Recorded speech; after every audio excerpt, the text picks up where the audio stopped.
How do you scan documents on the iPhone? Let me show it to you. If you're new here, subscribe to Foxtecc and we can get started. So you don't need to use or download any third-party app from the App Store. You can do it from your iPhone without any apps. Just go to the Files, app, which is built in.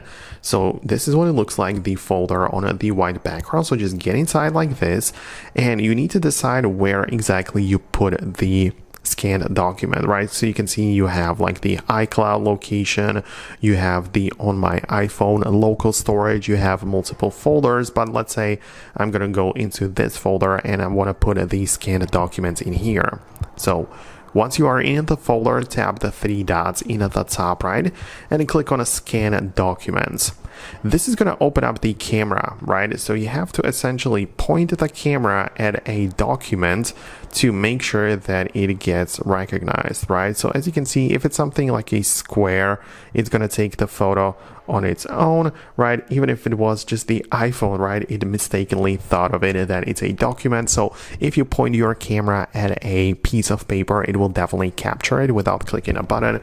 And in here, you can make some changes, right? Like you could see this was the picture, so it got the edges correctly, but you can adjust it if you would want it to, but I'm pretty happy about it, right?